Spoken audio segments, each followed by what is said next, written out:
welcome back to our channel. Today we are going to be talking about, I'm Dr. Carroll by the way, this is Megan, my beautiful assistant, one of our team here at Oasis in Scarborough. And today we want to do a little extra to talk to you about the stretching that you can do to make your ergonomics perfect at home and to keep you healthy during this time when you are working from places that may not be ideal. Make sure you look at our channel. We did talk about some of the nuances of things you practice during your day, but now we're going to show you some stretching and some poor habits and then how to do some correction with it. So Megan is going to assume for a moment the postures that you may be finding yourself doing after a long 8-hour day of staring at a huge computer screen. So one of the most important things that you can see from her right here is flexion of her head. Her head's forward, her pelvis is squished, and her legs are crossed. Her hands are floppy, so she would be turned towards her screen, but we wanted to see that, not that position. Now we've already talked to you before about 90-degree angles. That's an angle where it's completely at one to the other at 90 degrees. And you want to make sure that all that happens through the body postures. So one of the places most critically is your knee to your lower leg. That should be 90. Your elbow should be as well. And then you want your head should stay completely in line with your spine. So those are the postures we want you to be in. The ones you saw Megan in before, the ones you want to correct yourself with. We talked earlier on another video about you setting a timer.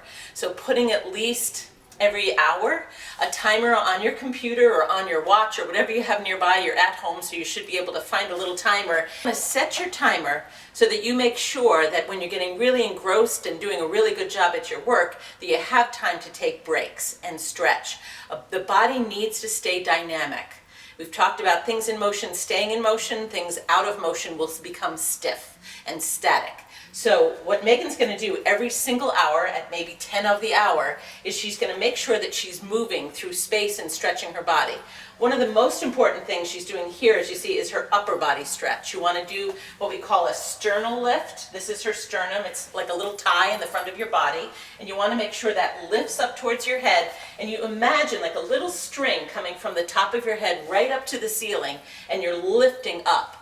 Most critical for this time is to take breaths while you do this. You want the fluid of your nervous system to flow through that spine in the back of your body, which is keeping you so healthy, and you want that to flow beautifully.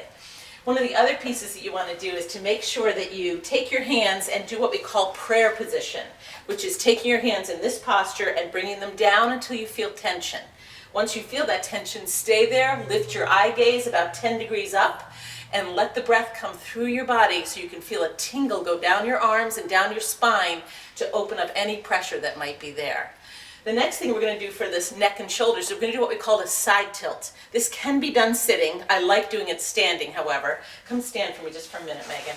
So what she's going to do is take her head tilt to the side, over to the right, we'll say, and then she's going to actually hold on to the wrist above the two wrist bumps, and she's going to pull that straight down between her legs.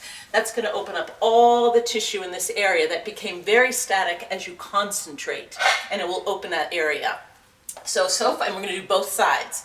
So far we've lifted the sternum, we've brought our eye gaze up, we've opened up our wrists that often get uncomfortable and locked up when we're typing and working on our mouse. And now we've opened up both sides of the neck. The next thing I'm going to have you do is a breath. One of the things that's so critical is that we start to hold our breath during stressful times, and especially during times of concentration. The breath that I love is a 3 in, a 4 to 7 hold, and an 8 out. And what we want to do with this one is actually use our tummy. We, in our part of this country, we oftentimes use our chest for breath, but I want you to use your belly. And the way that I do this one that really helps me is I put my hand on my belly and one hand up on my chest. When I exhale, which is how I start, I bring the belly in. So I exhale and push the breath out of the body. Then I inhale by bringing breath back into that place. Her hand did not move here because she's really good at this. She's been practicing. So you want to make sure this is what you're using for your breath. When you do this, blood pressure lowers, tension in the adrenal glands, which are giving you cortisol, and adrenaline, which are stress hormones, that drops down, and your whole body becomes more relaxed. So you pull in the breath, first you exhale, then you bring in the breath, and then you hold it, and then you exhale again. So those are really critical that you want. These are the practices you want to do during your concentration time, and you take that break at 10 minutes to the hour to make sure that you're flowing well and your concentration will come back beautifully. One of the things we haven't talked about is the stretch of the lower back. So have a seat again for me, Megan. Sure. One of the most important things in some of these chairs that we have need to be, they're rollers at home maybe. You want them to be able to be static. So if there's any way your roller can lock in, that would be helpful. Because what I want you to do is try to sit on the edge of the chair.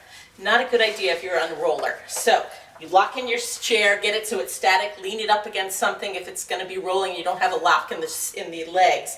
You want to sit on the edge and tilt so that you're right on the edge of your sit bones. These right under here, you'll feel the bone touch the seat. When you're doing that, you want to widen your base of your legs, and then you want to bring your belly button forward. And as you do that, you're increasing the curve of the lower back, and your head carriage is coming back. It just naturally makes your chest open. And when you do that, you're increasing the curve of the lower spine, the neck, and through the shoulder blades. Really critical if those places stay nice and open for the discs of the spine to stay open and fluid. Then the nerves that are feeding your body can give good communication to your brain. Thank you so much for watching our channel. We will be back. Listen to these, watch them over and over if you need. There's a lot in there. So take each little bit and make the habits come part of your life.